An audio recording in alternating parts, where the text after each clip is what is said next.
The marble corridor just beyond the apostolic palace had never known chaos.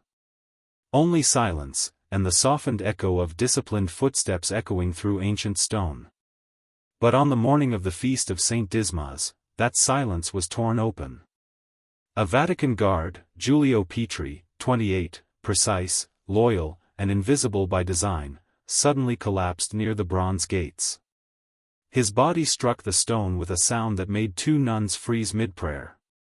His pulse, faint. His face, ashen. And in his hand, clenched tight against his chest, a folded piece of parchment soaked in sweat. The first to reach him was not a medic. Not a fellow guard. It was Pope Leo XIV himself. The Holy Father did not pause. He fell to his knees beside the young man like a shepherd kneeling beside a fallen lamb. And when Giulio's lips moved, barely audible, trembling with fear, Leo leaned in. What the guard whispered, what the Pope heard in that sacred silence, would not only rewrite everything he thought he knew about the boy, but would force him to violate centuries of sealed protocol. And in doing so, he would leave the College of Cardinals speechless. Literally. For what he did next wasn't just unprecedented. It was forbidden. Before we begin, comment where you're watching from. Because once this story begins, you may not stop until every veil has been lifted. Subscribe to Faith Hidden Stories, not for entertainment, but for sacred moments that awaken your soul. Still unsure? Then enter the comments and tell us honestly, what truth here are you afraid to confront? Pope Leo XIV was not born for comfort. He was born in the shadow of war, baptized in a time when churches were burned and priests were hunted. As a young cleric, he was imprisoned in a country where mentioning Christ could cost a man his tongue. He did not lose his tongue, but he learned the power of silence. When others cursed their captors, Leo prayed for them. When he was released, scarred and bent but breathing, he did not speak of revenge. He spoke only of mercy, and he never forgot the faces of the men who watched him suffer. Years later, as a cardinal, he buried children in Rwanda. He knelt beside mass graves in Syria, held the hands of mothers whose babies died in bombed-out hospitals. He did not give them answers. He gave them presence. But what defined Pope Leo most were not the wounds the world could see, but the ones he carried inside, the burdens that lived in silence, hidden behind the slow gaze of a man who had witnessed what most could not bear. He understood shadows. He knew when the world was lying to itself. And he knew when the church was hiding too much. And that is why he recognized Giulio Petri before anyone else did. Not as a name. Not as a file in a personnel log. But as a pattern. A divine disruption. A young man shaped by the same quiet violence that had once tried to erase him. Giulio had been orphaned at 6, raised by cloistered monks in Umbria. He was a boy who spoke rarely but listened deeply. When the other guards jested, Giulio watched. When they boasted, he memorized. When he was praised for his loyalty, he questioned why loyalty had to be blind. He obeyed, until something inside him stirred. And that morning, beneath the surface rituals of Vatican routine, there was tension. A heat in the air that had nothing to do with Rome's sun. Word had spread in whispers, that a section of the Fatima prophecies, long rumored, never seen, had surfaced again. That a vault below the Vatican library had been breached. That someone, or something, was rewriting the access list to the Apostolic Archive. And that morning, Giulio's name had appeared on that list, by no earthly permission. Pope Leo knew then, what was happening was not an accident. It was a reckoning.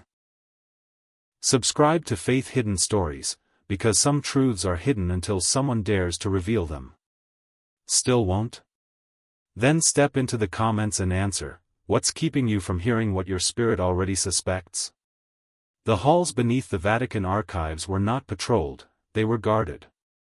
And only a handful of men knew what they truly protected. That morning, Giulio Petri stood at the threshold of a corridor he had never been assigned to. A restricted section, sealed with red wax and papal insignia. But the lock had been broken. Not shattered. Not forced. Reset. As though someone with the authority had changed the permissions. Giulio didn't need orders. He needed clarity. He stepped forward, scanning the digital panel beside the entrance. 3 names had been removed from the authorized list. And 1 new name, his own, had been added. It was not a clerical error. The moment lingered, suspended like incense in an unlit chapel. One shelf inside was bare. Where once sat a single, leather-bound volume, bound in crimson hide, gold-stamped with the symbol of the Oculus Dei, there was now only dust and a shallow square of clean stone. The book was gone. Giulio turned and ascended the stone steps to the Pope's quarters. He did not storm. He did not accuse. But his heart thudded with a disquiet that no discipline could suppress. When Pope Leo emerged from prayer, Giulio spoke. Quietly, but with the strange authority of a man whose soul had brushed against something ancient. Holy Father, is there something the world isn't ready to know? The Pope did not flinch. He did not ask what Giulio had seen, nor why he had breached protocol. Instead, he looked toward the window, where sunlight fell across the marble floor like a silent benediction, and answered without looking at him, "The world knows more than it believes. But faith isn't built on full disclosure." Giulio's brow furrowed. But if they knew what was coming, wouldn't that prepare them? The Pope turned then, slowly. His voice was lower. Measured. Like someone drawing from a well too deep for most men to understand. Would it save them, or break them? Silence followed. Not awkward. Not uncertain. But sacred. As though something holy had just entered the room and no one dared speak above it. A guard's question. A shepherd's parable. In that instant, the temperature in the papal study seemed to drop. The air no longer moved. And the weight between them was no longer professional, it was prophetic. Subscribe to faith-hidden stories, not for drama, but for discernment. Still refusing? Then comment below and answer this: if you stood in that Vatican hallway, what truth would you demand to know? The marble beneath Giulio's collapsed body held the cold of centuries, and in that stillness, something ancient stirred. Pope Leo XIV, still in his robes of prayer, did not call for a medic. He knelt, slowly, painfully, beside the young man as if returning to a place he had visited long ago, a battlefield, a prison floor, a sacred memory. But instead of Latin prayers or emergency instructions, he whispered a series of syllables no common priest would understand. Veritas Lux. Tabernaculum 17. Third vault beneath St. Agnes. The words were not spoken, they were released. Like keys dropping into invisible locks in a vault the world had forgotten. And then Giulio gasped. His chest lifted. His eyes, once empty, flared wide. Tears fell before language returned. "I remember," he whispered. The words came raw, broken by awe. The vision. The child. The cry. And as he wept, Leo did something no historian could have predicted. No theologian would have endorsed. And no cardinal had even dared to imagine. He rose, crossed the room. And from within the chapel's hidden recess, opened a wooden reliquary older than the city itself. Inside, wrapped in silk the color of dried blood, was a scroll. Bound in red wax. Unlabeled. Feared. The Holy Father returned to Giulio's side, holding it like one holds the Eucharist. Not as a possession. But as a burden. Then he summoned the impossible. With one whispered order, he called the College of Cardinals to gather, immediately. No agenda. No liturgy. Only an urgency that made every man who received the message tremble. Within the hour, they gathered in silence beneath the great dome. Their crimson robes flickered beneath the candlelight. And in that hallowed room, where papal decisions were once debated and doctrines canonized, Pope Leo broke every tradition. He placed the scroll into Giulio's trembling hands.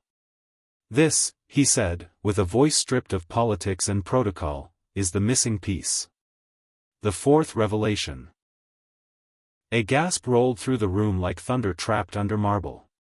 One cardinal, breathless, muttered, "You'll split the church," and the Pope, who had survived dictators, buried martyrs, and held children dying in his arms, lifted his eyes with the gravity of a prophet. "Then let it split," he answered. "Better truth divide us, than lies bind us." The silence that followed was not empty.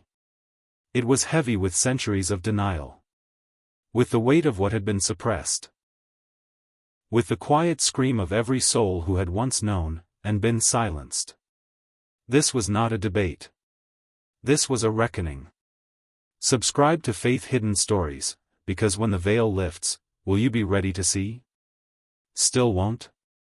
Then write below, what truth, if revealed, would make you tremble? One of the older cardinals stood, trembling, not with age, but with offense. His voice, sharp with disbelief, cut through the chamber's sacred silence like a blade dulled by pride. "You defy centuries of silence." The weight of tradition loomed in his voice. Not faith, but fear, cloaked in the authority of red robes and whispered rituals. To him, silence was preservation. But to Pope Leo, silence had become a grave. The Holy Father did not react with indignation. He did not defend himself like a politician. He responded like a shepherd, weary of watching his flock feed on shadows. "And how many souls," Leo said slowly, his voice low but unshakable, "have we lost to that silence?" No one answered. Because somewhere, in the marrow of every man in that room, they knew the truth of it.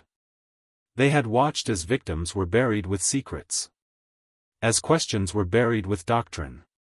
As the sacred had been sealed, not to protect holiness, but to avoid scandal.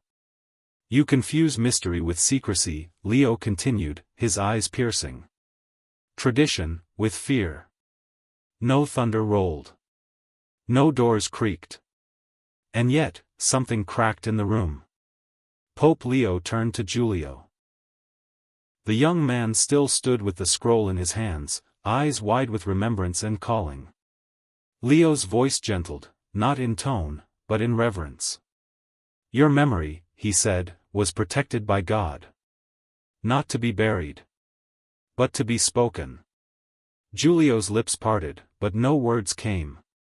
Still, he stood taller. Straighter. Though his body still trembled, his spine now held purpose. The scroll had not yet been read aloud. But already, it was rewriting history. All around them, reactions unraveled. One bishop crossed himself with trembling hands. Another dropped his eyes in silent shame. A third wept, quietly, but openly, as though something long dead had been called back to life.